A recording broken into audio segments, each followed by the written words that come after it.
Hello everyone, good day ladies and gentlemen. DeSci Protocol is here. So welcome for today's special episode. We have an incredible guest with us today, Lynn from Hetu Protocol. Lynn is a foundation director, and for sure she will talk more about her position and the Hetu itself. But yeah, let me give you brief, probably context. Actually, Hetu Protocol is a blockchain layer that integrates blockchain and AI with their incredible intersubjective consensus mechanics and so on and so forth. And Lynn is a very experienced blockchain manager and evangelist, as I can say so, with special expertise in gamify, NFTs, blockchain itself, AI. So please, Lynn, welcome. Just to kick things off, give us some brief introduction of yourself to our audience. Thank you, Sergio. I'm thrilled to be here. So I am right now sitting in Sweden, Stockholm, a city I've been in, resident for 15 years. But I grew up in rural China. I saw how many limited resources, different innovation. I studied at MIT. I studied causal interface system. But I realized that academia's publish or purge model exclude brilliant minds globally. So in 2024, summer, I was in the pop-up cities in Chiang Mai. There, I, of course, met a lot of Web3 digital nomads and met the team of Hetu, Akasha and Jialing. Both all of them are co-founder, both of them in academia and were studied in MIT, etc. So we talked about the concept of intersubjective consensus and talked about what is intersubjectivity. And also, the reason we were talking about it is we were in a monastery, a Buddhist monastery, talking about cause, effect, karma, etc. So that very philosophical dialogues with Buddhist monastery atmosphere, we sort of conclude an idea that this space for academia and for science, they couldn't monetize. Then we could do something. And this moment crystallized Hetu's mission, which is build tools where contribution equals to ownership. Thank you, Sogi. Wow. So now I get like when exactly you got this, when and from where exactly you got this inspiration of creating Hetu Protocol and such an interesting conception, which we'll for sure disclose and touch base on a bit later. When exactly Hetu Protocol was founded and how all this developed, to the current stage. The Vita Labs is the entity that incubate only one project, that is Hetu Protocol. So the labs was established 2022, end of 2022. And Hetu Protocol as a project, it started growing end of 2023 already. But right now, 2024, along these years, 2.5 years, it now becomes bigger. And now we are connecting and talking about it. Okay, wow, that's great. So you already have like pretty long journey. 3 years in our space, it's quite a lot.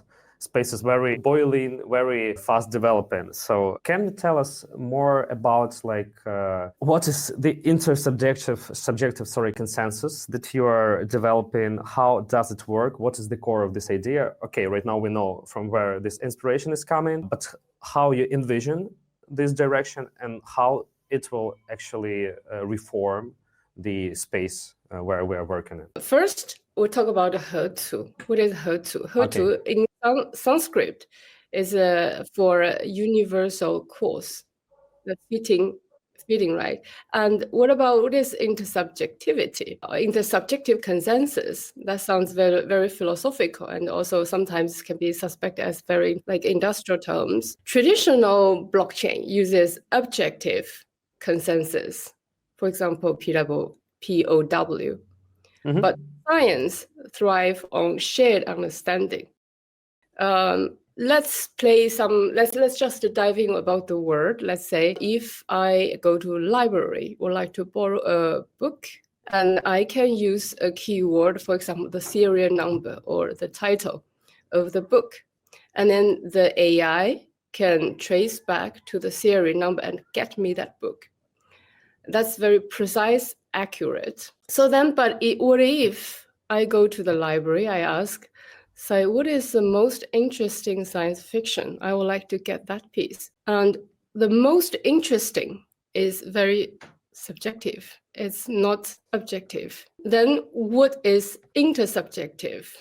Then it comes out that even I use a very subjective word, the most interesting, it can trace exact on the target book that I wanted. Then what is the ground layer of this subjective consensus? That is, we trace, for example, 10 people borrowed that book, marked that book most interesting sci-fi. And then this is causality graph, that cause and effect. Like people who interested in sci-fi, who always buy a sci-fi book, mark it as the most interesting.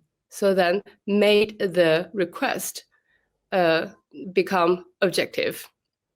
So then if I go back to the example, let's say 10 researchers globally collaborate on a model, a climate model or rare disease model, POCW, proof of causality work, traces how each tweaking affect outcomes.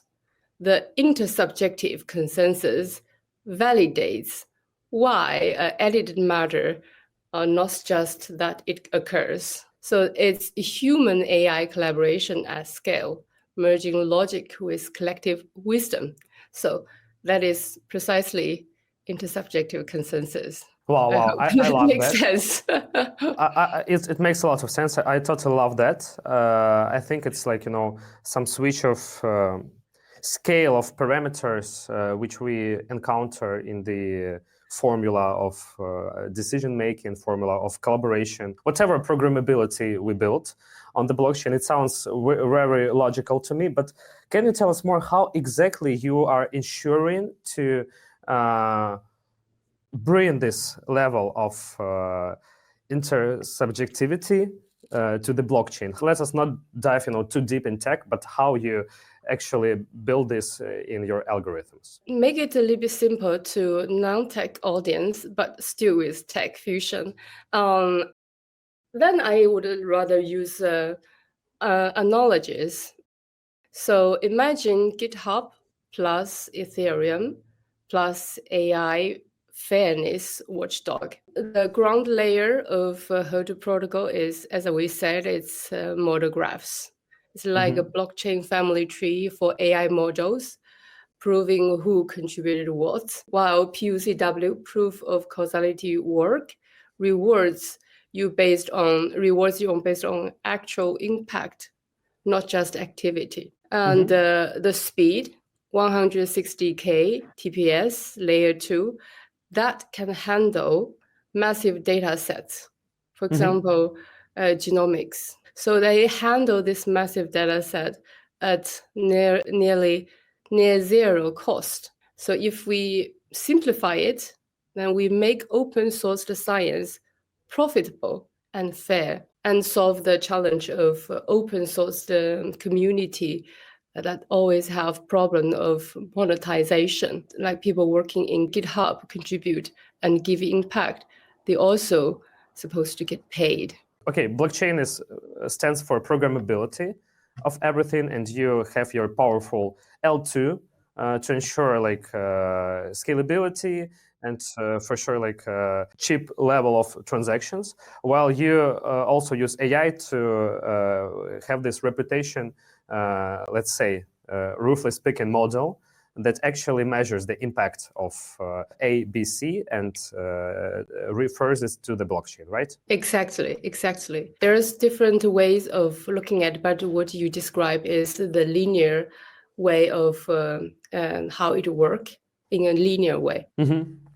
Yeah, that sounds pretty good, because in DeSci protocol we also apply very non-standard visions to target like actual pains of productivity and so on in the blockchain, because right now like everything is very immature. Like we have the wonderful technologies, but they are not used in terms of like actually targeting real goals. They're mostly used in terms of like looking for some insufficiencies on the market and making money. But I love this thing that you are trying to build something that has a long-term vision, a sustainable building. I really love this so much. But can you tell me next thing?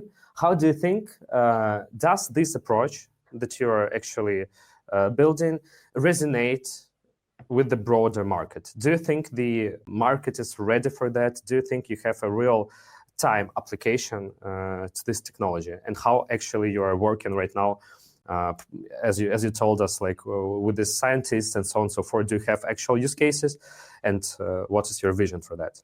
First, I would like to present the idea that a little bit different from almost everyone, as like you just said, like Web3 space is a lot about buy Bitcoin since 2012, but in working with crypto full time since 2016. Wow. My version, my reality of Web3 isn't only about speculation. It's about rewriting incentive structures. So people can be incentivized differently, not only necessarily with the conventional and financial industries, like they set the tone, they set the rules. This is my belief. So this is my reality. That's the reason I skip a financial world, my first employment to Web3. So this is something that I emphasize. And regarding what you just asked about market readiness, if academia or scientific world is ready, and if there's any like examples, use cases, etc., I will say absolutely. I live in my reality, so I will say absolutely. So I will give my reality to the audience. For example, the pharma giants in Scandinavia area or in the whole Nordic area, they are very famous with their pharma industry, the research, etc., and also the manufacturing, etc. And they always been struggle with IP dispute in collaborative R&D. I have many of my brilliant classmates or friends who working in this industry. They also have their own startup. Some of them has working with their entire career. So I know their pain points, and I know why they despise the way Web3 handle things in the healthcare or like put one foot on their industry. But my reality is very different. So DeSci DAO, for example, like a Vita DAO, they grow more than 400% YOY, but lack contribution tools. So this is their reality. Our pilot with Vita DAO, 40% more contributors retention after implementing model graphs. So that's the demand. And I can see it is in the upcoming years, it will be keep going or even being explosive. So this is where my confidence comes from, working with this field. Yeah, indeed, I can agree with you. I think the DeSci space is really something that is blooming right now. Even in the previous bull, I already was in this or another way, like advising various startups in this space as well. So I think they're doing a great job. So actually, you mean that you're not trying, but actually solving the problem of IP, the problem of contribution of various scientists in a probably common goal, and actually benefiting from the IP they generate. So Hetu is discovering this use case at first, right? So this is your premier use case and premier focus, right? Yes, this space with pharma giants or pharma industry, medical care is our preliminary field that we actually had use cases. The people from this field approached to us and would like to deploy pilots or have incubated a project together. Not only in Nordic countries, these countries is rich with these resources, but also in Singapore, universities, in Hong Kong, and also in Middle East, like Dubai and Abu Dhabi. Okay, that's great. But are we talking more, about some specific, like, let's say, businesses, some specific companies, or we're talking about, like, let's say, decentralized groups of scientists who are trying to solve this or that and monetizing, let's say, their IP? What is the first use case that you are driving to the market? Right now, I am on two use cases, actually. One is healthcare data related, is Indonesia state that they would like to put their entire national healthcare data on chain. Wow. And we are signing up with this pilot. And it's one of our incubation projects. And this is number one. And number two that's great. is... That's great. The second one, I can give a brief. That is, we're talking with Singapore, one of the Singapore university. And the use case would be quite kind of niche, like Chinese traditional medicine industry. Why? Because we would like to get the niche market that neglected by large language model, while large language model probably couldn't see the most beneficial out of it, that we take this niche market. Chinese traditional medicine is that niche market that we can take. Why? Because there is a zone of complexity or complication of regulation and compliance for the we call it alternative minority niche market. So this is precisely what we can do. So if we use we refer to other field, any field that couldn't provide a immediate profit feedback or sort of neglect by large language model, we are willing to invest in it. Okay. I think you're doing like a great job because as I see, like your application, is actually driving to quite high levels, and this is, I think, something that really should be happening right now because the market is not that fresh as it was. The niche at all is not that fresh, and it's a very good time to actually start integrating blockchain in the regular, lives, regular technological layers worldwide. And I'm so happy to hear that you are already doing great job in this direction. So that sounds fantastic to me. Can you tell me probably how you are incorporating those entities within your layer? So are they sort of let's say, tokenized organizations like DAOs, or how exactly does this look? How you are connecting those entities from Web3 to Web2? Can you tell me more about that? Let's talk about tokenomics. Okay. It's more related to tech and tokenomics. So first, we have two ground layer of the technology, which is causality graph and the model graph. On top of this two layer, we have the app chain, and decentralized apps chain, so people can build their own apps on top. And we also have our subnet. And for those people, those projects that we incubate, for example, this Web2 project from, let's say, from pharmaceutical healthcare sector, and then they are launched on our subnets. And then we call it they are in the category of subnet group, those entities that are heavily in Web2. Well, in Web3, then it's the app chain that any Web3 projects, they already understand quite well with tokenomics, etc. And they also understand very well with incentive and how to play the game. They are going to be launched on our Hetu chain, app chain. So then we can issue grants and they can launch their token and convert to Hetu, etc., etc. So that's more like a Web3 way of playing the game. Okay, but on Web2, sorry for interrupting you, but if I understand you right, okay, so your let's say projects on Hetu Protocol, they can issue their assets, and those assets can be incorporated in any way in Web2 as they wish in all the existing legal frameworks right now, right? Exactly.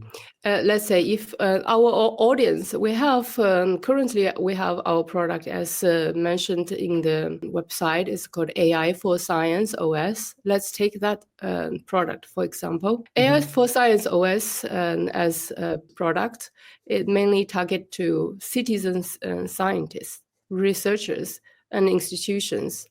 They are rather Web2 mindset, for example, those institutions working with universities. However, these citizen scientists who can easily master how the game rules in Web3, then they can launch their own assets in the app chain, in Hetu chain, and we help them. And while institutions, then they launch their own chain even, or launch their own assets in the subnets. So then it's not necessarily separate, like totally independent.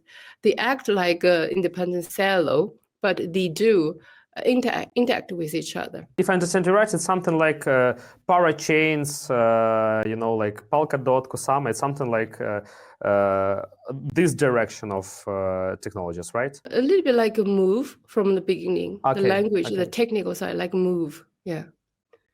But the transaction side, it's a little bit like like what is written in Ethereum, very, very similar to Ethereum. We are very loyal with Ethereum ecosystem. Yes. That's good. That's great. Okay. Thank you. Thank you for this like tech dive. Let's probably slide a bit in the direction of AI as well, because I think like a lot of our listeners probably are not as deep in tech, but most likely they're interested in how exactly AI is used in Hetu Protocol.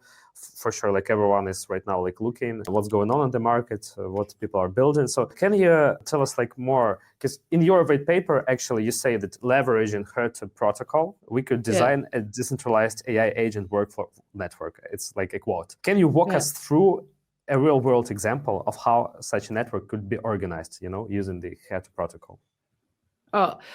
First, since I don't think everybody knows Hetu Protocol yet, I can start with an analogy or metaphor. Yes, please. Imagine later, while autonomous drive technology get very well developed. For example, in China, there are so many autonomous drive vehicles to replace the drivers, so you can just book it, and it's very, very cheap, extremely cheap and efficient. Imagine in a few years, while this technology replaces the drivers, and most of the vehicles, or half of the vehicles running on the traffic is no driver, autonomous drive. So then each vehicle itself is an AI agent. They have their own calculation. They have their own priority and their own interests of taking actions. Let's say an ambulance as a vehicle compare with a public bus carry with 200 passengers,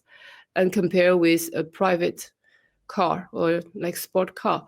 They have totally different interest for them, their own. On the other hand, the traffic rules, like shall we give way to the public bus with 200 passengers, or shall we give way to this ambulance car that need to rescue people? Each minute counts. Or shall we give way to those people who are like top-notch rich, who owns private jet, a private car, then they would like to prioritize their own time. So this is very, very complex, especially in a traffic accident. For example, there is a traffic jam. So then with such scenario, then we can imagine AI agent, rules, compliance, and different layers of calculation. how could they synergize with each other and have a consensus Mhm. and no crush on each other. So this is it's no longer sci-fi. Yes. It's our future. Exactly, we are going to confront. So this is something that we are aiming to solve in this field. And then let's go back to Hetu Protocol and the AI agent or DeSci. So I'm going to talk about a little bit like industrial terms. So the key demand, let's say, we give rights, give ownership for like off-chain, open-sourced AI expert models. Go back to the metaphor that I just said. Like based on that background, there is also a risk, potential risk. Even everybody follow the rule, and the rule is set internally, outernally, and people follow the rule. Still, there is a chance that the system got hacked. And then there will be definitely disaster, like all the vehicles is just bumping into each other. And how to avoid that happen? That is decentralized. Yeah, for sure. AI. Multi-signature agents. Yeah. So we give rights to the decentralized open source AI expert to avoid the chance to get hacked. So then we would see like a vertical AI is expanding human capacities to scientist level. That's the link between AI and science. While open sourced AI promotes collaboration, contributors face fragmented access. And then what we like to do is give incentive and give rewards to open sourced contributors.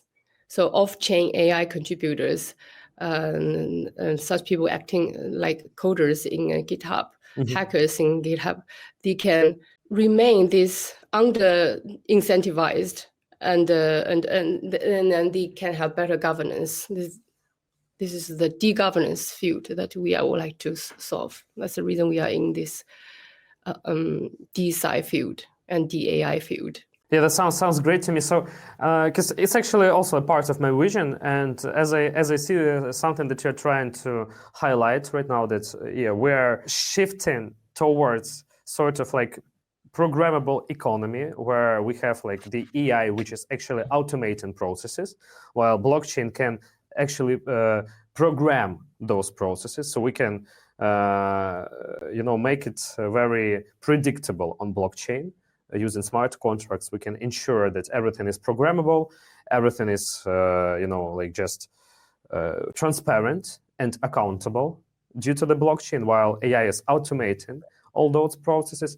And we use AI also to make blockchain a better place by building all this reputation, incentive models, and leveraging AI to analyze like everything what is going on the blockchain, while we can also use blockchain to decentralize AI and make it more safe for global processes. So this is something where we're actually shifting right now, and this is already happening. Exactly. Wow, that's inspiring, and I really like to meet people like you and like projects like Hetu Protocol, where you actually are delivering, this new era to us. Thank you for that. Okay, so and let us, I think, probably speak more about like your actual milestones, challenges. Can you tell us more like about your roadmap? Where are you going to? What are you like actually looking for right now? What are your key challenges, key milestones? Right now, we have a Hetu Protocol, and that's about a lot about focus on token at the moment, tokenomic design that I am currently working with still. There's a lot of successful examples and failures to learn in this field. That expectation for the token side that we would like to do something better than what's currently available. And we are learning from BitTensor, and they give us a lot of inspiration. So this is one side.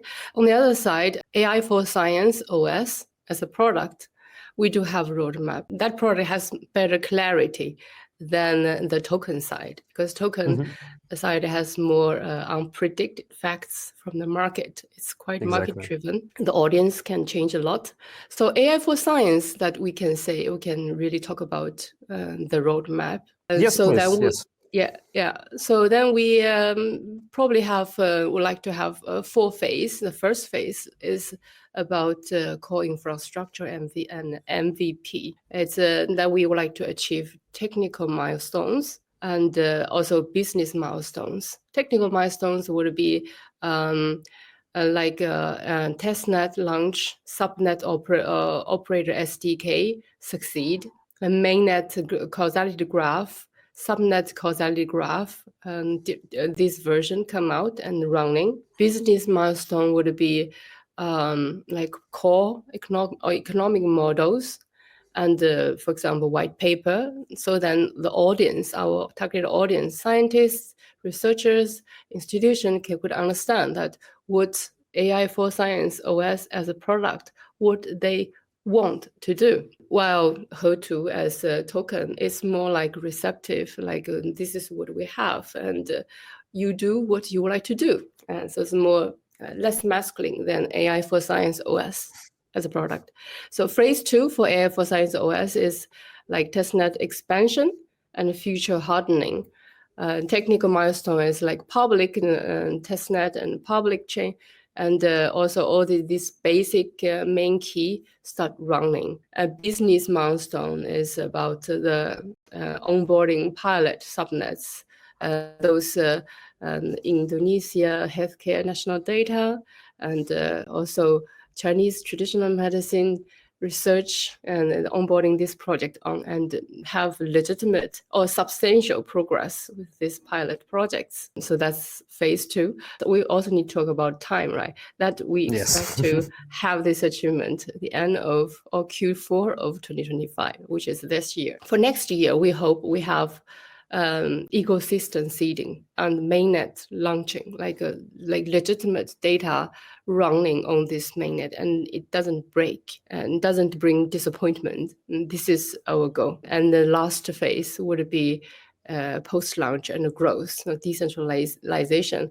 And we hope we can see it next year, the last half year or end of the last year. And then we can see certain achievements instead of just testing. So the technical milestone we expect like continuous security hardening and audit, advanced governance feature that what we promised can become true. For example, this like auto drive an AI agent, like multiple AI agents, they have very excellent decentralized governance. These features they work well. And business milestone is that expand the subnet use cases and the verticals. And so then we can dive in with those niche field that is being neglected by a large language model.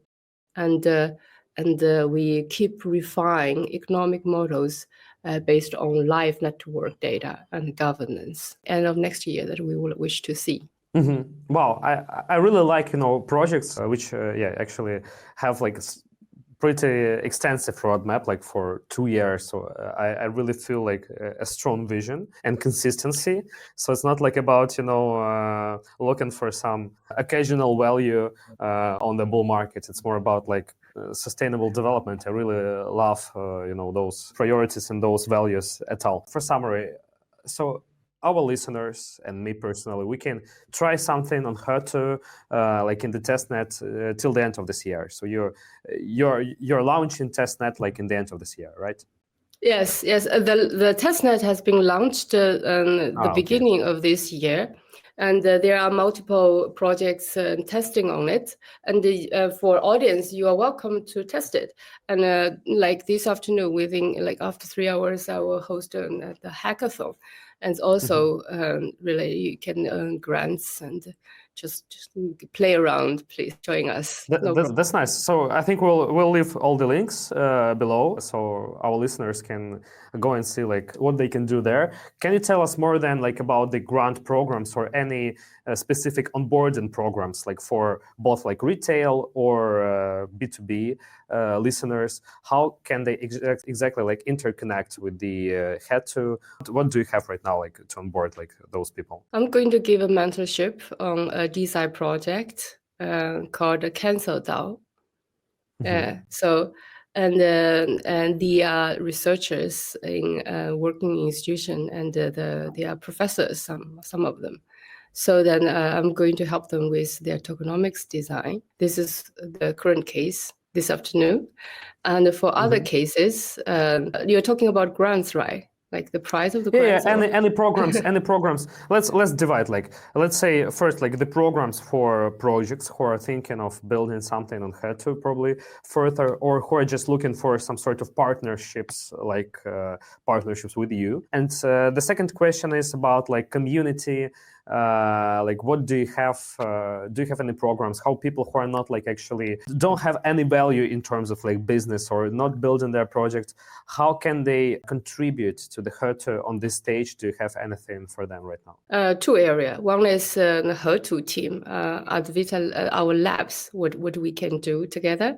The second part is the DAO, Hetu DAO. So Hetu DAO actually is very like separate from Hetu, from the labs. And I am.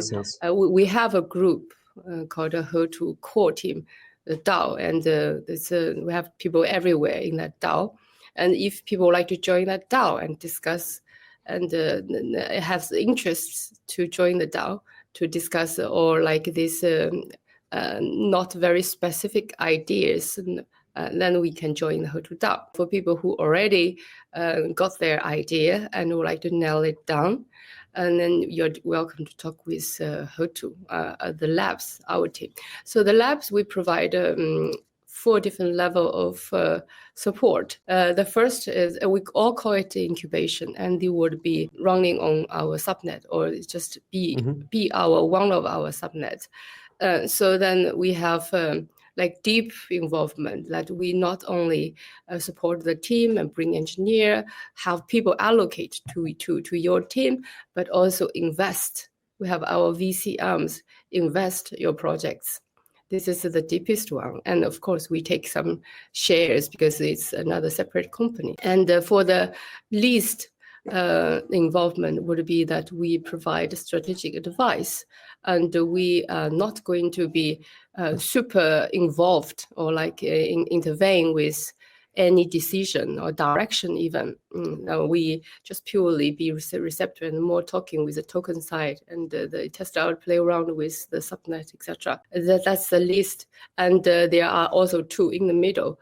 These 2 in the middle is investing in people, and they also involve with money, depending on different degree. So that we have this 4 level, and people, depending on where you are, or where is your position now, and then we can involve, follow this different level of involvements. Shoot a question or shoot a message, or just schedule a meeting with us, or join our DAO. So then you get all the interested people in this field talking with you. They are all lovely. OGs for sure.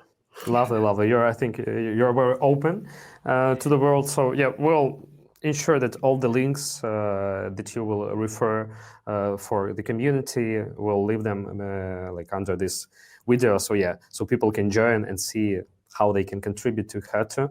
Sounds good. Your technical and business roadmap is clear for me, but probably at the current stage, probably some of our listeners will be also interested in when are you planning to launch the token? And do you have like any, I don't know, like some sneak peeks on how this will look like, some practices that you are looking to introduce? Can you tell us more about that? Okay, when are we going to launch our token? Actually, this is a question I received very, very frequently because I've been involved with tokenomic design, allocation, etc. So December, 6 months ago, we have a ticket on Hyperliquid to show our ambition that we would like to benefit to the community, and we are going to have airdrops, etc. But the market changed very, very dramatically. Apparently, we try to do the best that respond and react to the market and to the community, and we are not super stubborn with our schedule. Like we have a fixed schedule and we go for it. So about TGE, yes.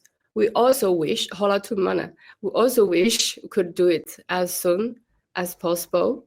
And we wish some bless from the market or the unity, the God. So then we can get our tokens, so people can play around a little bit. So that's the answer. Yeah, that's lovely. I mean, I think a lot of projects like you are also looking for some opportunity. Time to market is always very important. I totally agree. And you are constantly talking that you are responsible, let's say, in the team for the tokenomics and most likely for let's say token go-to-markets as well, because these things are pretty much interconnected from my practice. Can you tell us more about your personal journey, where you gained this experience? It's very specific, So first, my education background. So I have double degrees, and as most of the Chinese, the education has been and have a lot of theoretical practice within economy and finance. And then my first employment was in finance, specifically actually deeply involved with banking. So the understanding of this economy is here. So then I start to hold this key, knock the door of Web3. Actually, by then, 2016, there's no such word called Web3. We call it blockchain, the trust machine, the economics, and we still trusted the authority. And then in central bank, I did the internship in central bank in Sweden, and then they have a proposal of the e-krona, the digital currency of their national currency, Swedish krona. I was really looking into it and just had a lot of interesting conversation with my colleagues, my classmates. So that's where the tokenomics idea started to really getting to me. And also then 2016, I met my first team co-founder, which is in Sweden, in Stockholm, the Pharma way team. And we start to giving the proposal for the e-krona project after some years, maybe 2 to 3 years of the tests and doing this proposal, writing this proposal. Yeah, that's basically how it started. And then later, GameFi projects, it's a lot about tokenomics, how to play the game. And this project, this infra project, we have our professor and our co-founder, Akasha. They are very academia and tech-driven. And from comparing to them, I'm less techy. So then I take this part. Sounds a little bit easier than AI and professor their research. And I think understanding this fundamental principles of financials and economy. I mean, you were so far ahead of the general market back in the day. Yeah, right now the consensus actually when AI comes and the tokenomics, the design would not be so much control with the designer. Like I am acting a tokenomic designer, isn't so much control in my hand. It's a lot control in the market and the audience. They can decide. It's like free flow style. I'm more in a position, much more relaxed and receptive comparing a few years back, or let's say 8 years back, actually. 8 years back, 8 years back, you design one and you keep your agenda, you keep that structure, and you go for it. Right now, it's not really. It's more smart contract driven, AI driven. It's no longer static. It's self-growing, self-involving. tokenomics. Yeah. I think it's clear. Can you just probably bring us a bit more, like, because I think you have a very interesting journey, and I haven't a case to learn more about it previously. So can you tell us more? How exactly did you start, in the crypto? Tell us more about this early stage, because as I see, you are pretty for a long time here. So can you give us more understanding? The first is very random. That is, I'm working in the bank, and then people come to us say we would like to open bank account for our company. We are doing mining business for Bitcoin, and then that's 2012 summer. I remember that date. Even it's July 27th, and then I was digging to what is Bitcoin and what is the mining business. I need to understand know your customer. That's the first time I know Bitcoin, but I have no clue about blockchain. And then later, 2015, I think that's the economists published their blockchain, the trust machine, the first time. And I have been discussed with my colleagues, they say, Bitcoin might be useless. They will be become like a bubble sooner or later. But blockchain as a technology, that's very useful. I was not really at my highest stage in my life at that point, that I was in confronting certain career obstacle in the finance or banking system as an Asian woman working with this male-dominated industry. I was like, if this technology can really civilize, bring democracy and bring light into this industry, so everybody can be happy and nobody suffer from hierarchy and this unfairness, then it would be so good. And I think that's the moment I really, actually, I am in. My heart is already in blockchain. Yeah, Web3, let's say. That's the moment. Yeah, totally agree. Yeah, that's the inner drive. 2015 summer, while Bitcoin is just a community, it's a little bit, let's say, subculture group, right? Subculture. It's like those people, like I am Asian woman in Stockholm, and we have a subculture group trading crypto, trading Bitcoin. And that little group is called a Satoshi Square. And people meet up once per week, eating hamburger and talk about Bitcoin, people from all different industry, actually.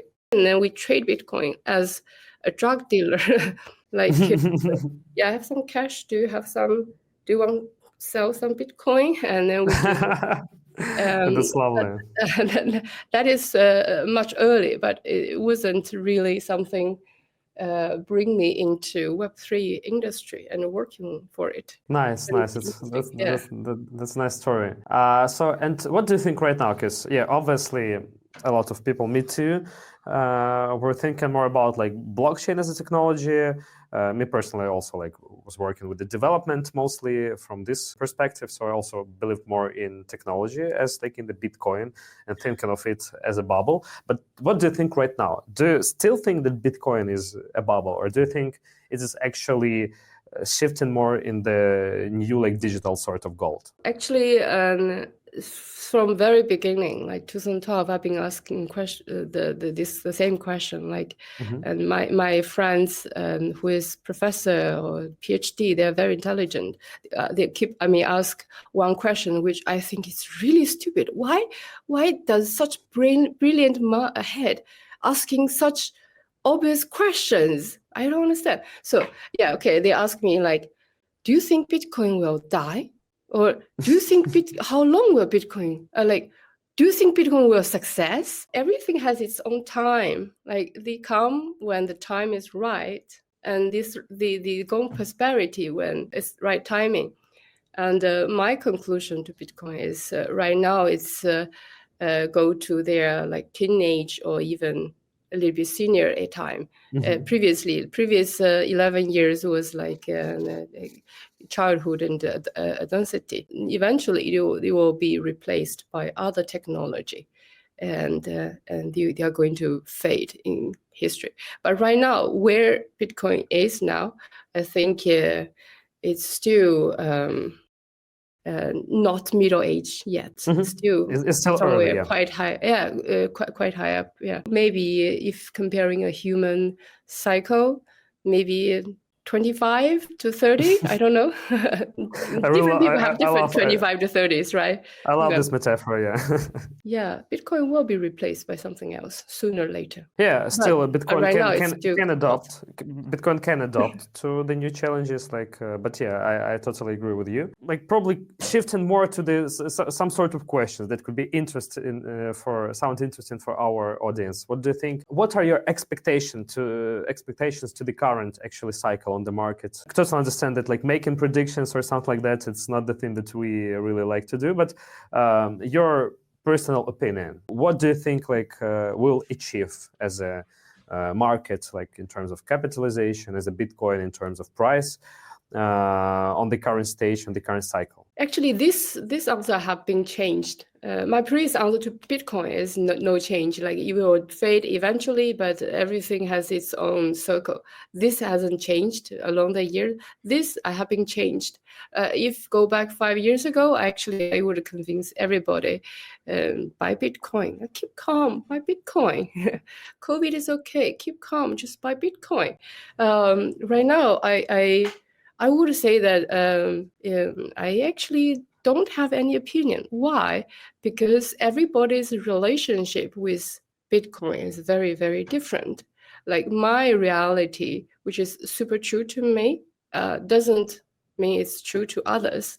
So it's up to you, tell me, or each individual to tell me, like, what is your opinion? Then I can digest a little bit. My personal opinion, like I have been quite slow, and I'm getting into my lifestyle. Then what I am doing constantly is keep calm, buy Bitcoin, and hold it, and hold it. That's what I do. That's my reality. Yeah, and so far this reality works well. It works well. Yes, it works very well, actually. Yeah. Probably people should listen to your simple formula of keeping calm and buying Bitcoin. Yeah, that sounds good. No. I don't really agree. Like some people, their relationship with money, especially crypto, but maybe at least 10x rich than me, and they do rather opposite comparing I do. They just play around with all different way, like options, contracts, etc. Yeah, they do very, very drastic way of doing finance. Well, I am more a conservative way. Keep calm, buy Bitcoin, and hold it. Like it's save a lot of energy. I don't have to think about it. I can go to investigate what is AI and what can we do with AI agent. What can we do with this Hetu Protocol, decentralized science. That allocated 90% of my energy into this type of infrastructure, infra project. But maybe this infra doesn't give that much financial rewards. But this is what I prefer to do as Web3 worker. Yeah, exactly. If you do have your own strategy, just carry on. But if you don't have time, you can look into it, because so far that one worked much better than buying just gold or anything else.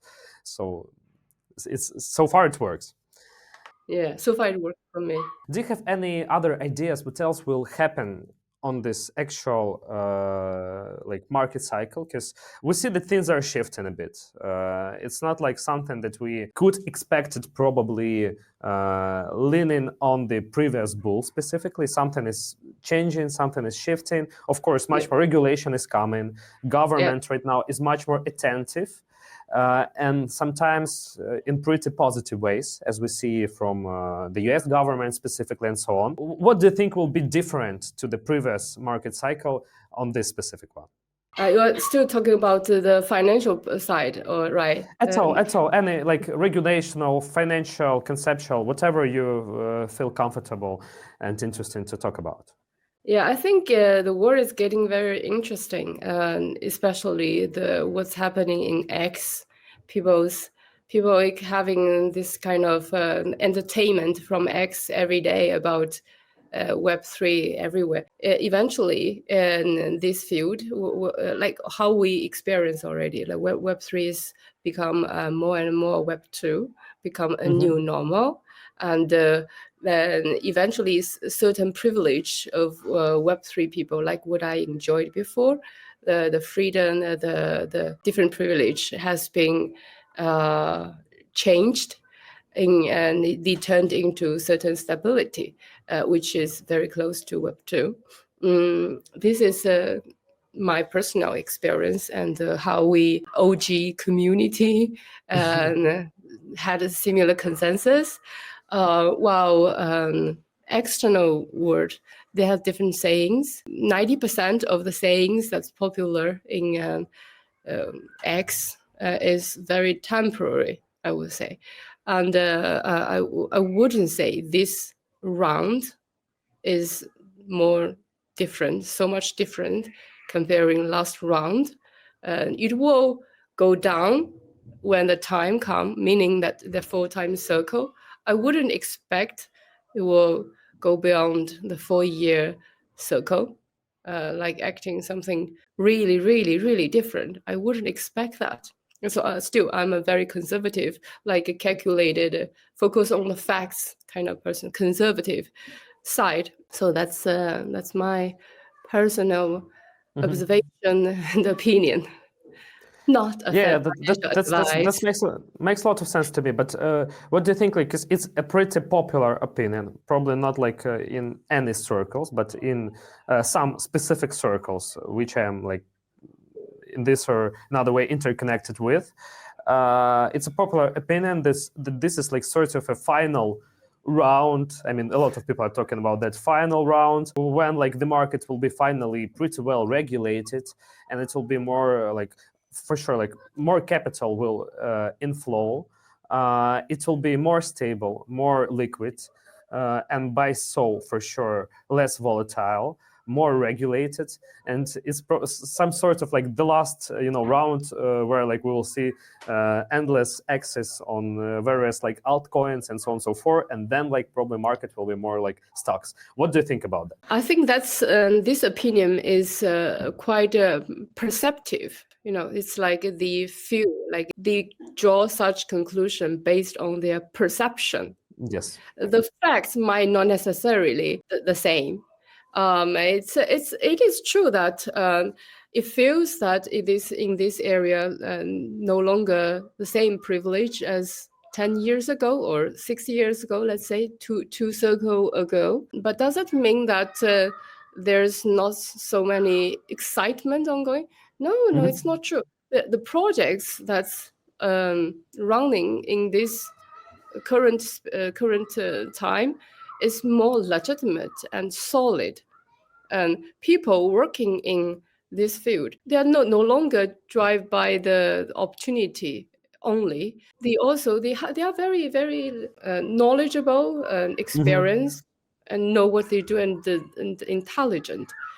And based on this, let's say 90% of people is smarter, meaning that the project is more legitimate. That would be very wrong if 90% of the project is going to fail. It is true that it's no longer as excited, as mind-blowing as 6 or 10 years ago, but the project stays, that remains, survived for this round. They are legitimate. Yeah, they're doing something that cannot be compared 10 years ago. So wouldn't. But we're still that, 25. But we're still 25, and we have like the whole life ahead. Yes. Well, lucky we are still young. We can witness. So 2140 is the date of the Bitcoin, the last Bitcoin get mined, right? Yes. I still remember this number. So we can live so that far with the longevity technology. We can freeze ourselves if necessary. We can clone our organ, whatever. Yeah, replace some organs. Yeah, I believe. I hope so. let's see. Yeah, Balaji had the network school. We have this nice, interesting conversation about longevity. This tech, like what is it? Like hardcore black tech. What is it?